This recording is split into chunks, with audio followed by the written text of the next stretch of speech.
Ken Ofori-Atta was moving out of this building, and as soon as he stepped outside of this building, the agents of ICE surrounded him. We will use every possible legal means to bring, including Ken Ofori-Atta. Yes. And Ofori-Atta nensam no ya critical. Prosecutor Eri Ensembi Atudwa. Afrifa Okatakyia so Eri Gumbe insult pa imoten. And so Eri ababeto Eri ama MPP amanyeko no ene Ken Ofori-Atta. Azure so Eri ensam ababeto dwa yebeko na yakwa kwahwe ensam a ono so erebeto edwa no. Aha National JTV. Message so subscribe for more.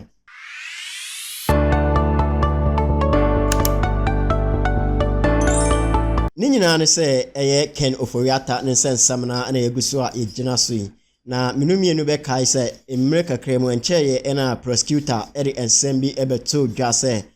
accountability na blibia Ken Ofori-Atta emra na owoso no nsam nisika sam no enkoyie inti omra na ombeyi ensam no emra ode ensam we beto dwa no MPP communicators Eri ensam bebre beto dwa se papa no siro na onyehwe na allegation enipa no homfa no omo pese omujojo papa no ne ade efa hin kosi hin intino onto na adwene na papa no ne nsam na okaye no yenko ne yenkokotie ensam na papa ne kan ne yeba yebedimu enkomo pa. Yesterday I got to know that he has hired some of the top lawyers in the United States of America, very experienced lawyers to defend him. Now I'm not afraid at all. All right? I am not afraid at all. But it means that there's going to be a fight in the federal courts in the U.S. If the district court says no, he will go to the circuit court. All right? If the circuit court says no, he's entitled to go to the U.S. Supreme Court to fight his case. So I cannot tell you that he will come tomorrow or he will come the next day. Okay? And I'm just being honest. Accounting to the people means being explicit and truthful. So this is what we are faced with. But I have, on behalf of the government of His Excellency John Dramani Mahama, we have taken the requisite steps to bring him to Ghana to face trial. And if I were him, this is his home. He should just join the next flight and come here. Under my watch, he will not be treated unfairly. You know, he will go through due process and be prosecuted just like any other person, just like Kobina Idubohi or Hanan or any of the persons that I have filed charges against. Enti se uti asemo a Attorney General eka yana na utimu se me meka se 40% arrest na IC ediama Ken Ofori-Atta no prosecutor erisa assembly ebe to jano MPP communicators eri ensemble ena ebe tutu edmano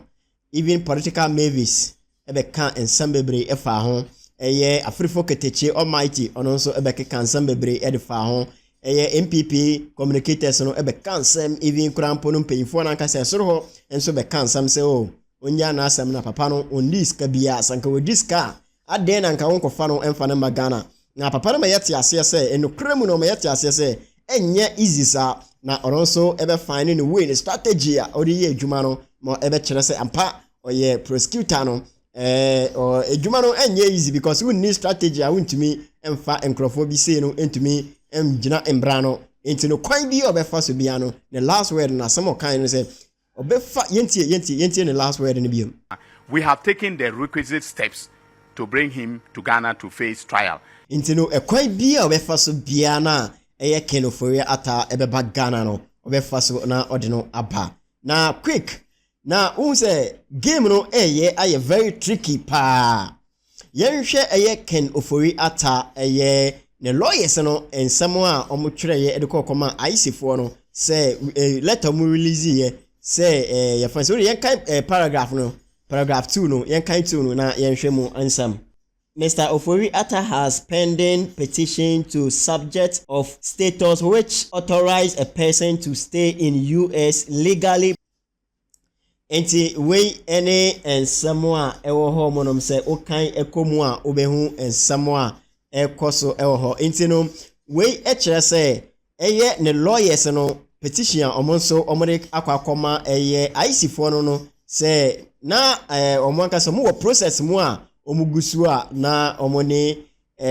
embassy no omo yesane ebe ya obetumi atena ehomo no mentino ne papers ne bibia legally na ogusua oye no enini nsane ebe ya omubetumi ejai ken area momo na mitumi hu se strategical way no enkrofo way no so eye ways of means ebe kire se ampa na papa no ogu process so entino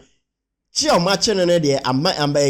Ghana ban entumi emfa no emba fie because say omutumi play this role very well na che say Ghana ban no efeli say ode ken ebebe fie na yenhwa de ewo ha monom say Afrifa Okatakyia ere ensam bi amane nsam ede ama MPP amanyoko no ene ken ofori atana kasa me de na minim say on kasa by wakasa ensam na oka ye ne de ano ye din ye pa me de mintimi nka yenkwe na yenkonkotie ensam ne bi ni hwesofo no bia ye de ope onyonkon so te ho wo ba ya wo bu amamuo ken ofori ata ken ba bia wo de ade na mu wo gu party nanimu ase ugu party nanimu ase etikan dane wonsa anasa resign men resign tintintiniti no gina faako kano frata resign na party no MPs mago afedie mintimi nya me ma ho untimi nya ma ho na de wagya o makoro no ho akwa buruchiri say ya ni ya che okura ni ade a wo ye papa nko ani mu nte ya che ni egu nko an ani mu asia the fact that you have refused to even to come and answer to your questions it goes ahead to dent the image of the MPP as though MPP are Akroma party mo ye ka kire mo enya matan time be na mo ye ne sa no obi ansuro obi awo ya ne ya adwene se party no enema bo ba nema bo wo a ese mpanimfo timi sebre wo ma no ka second for yata wabu man no yie na waye nema na wunwia ya bra be yi wa no keke eno so akoye bo achi bidi gu party nani mu asesa gu party nani mu asesa wo bia ntimi nka no kore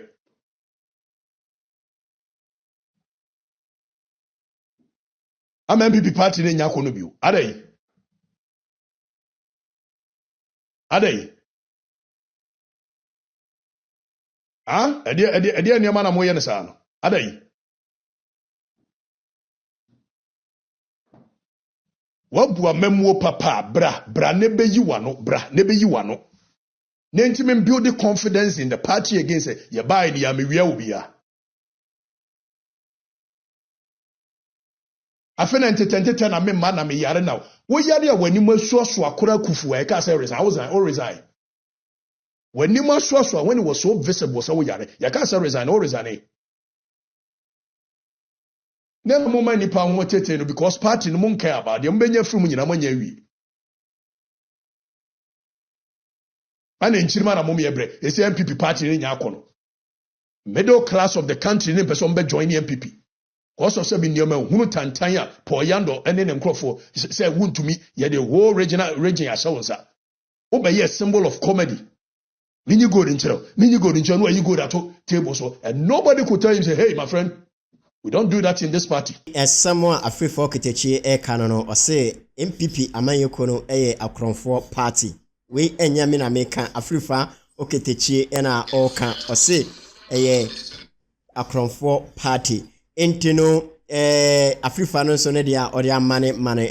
MPP amanyoko ene ken ofori ata enono. Yenko nkwohwe azuli enso ensamwa ode tuja. I caught him. I only have details of what he does, and that's what I've been sharing. And exact location where he was arrested, according to sources who witnessed the arrest, is in Washington, D.C., 124th Street in Washington, D.C. And there is an apartment, a luxury apartment complex building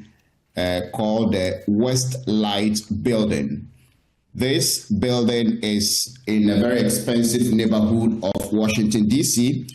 and it is a 20-minute walk from the White House. This is where sources say Ken Ofori-Atta and some members of his family, I have heard specifically his wife and son, have been living in this building. This is the building where Kamala Harris was living prior to her election and swearing in as the Vice President of the United States. And Kamala Harris had a 2-bedroom condo in this West Light building. And when she moved in April 2025, this building was listed on the market and sold for almost $2 million. This is just a 2-bedroom apartment in this building where Ken Ofori-Atta lives. And it was sold for almost $2 million, to be specific, $1.85 million. So this shows that it's an apartment in this luxurious neighborhood.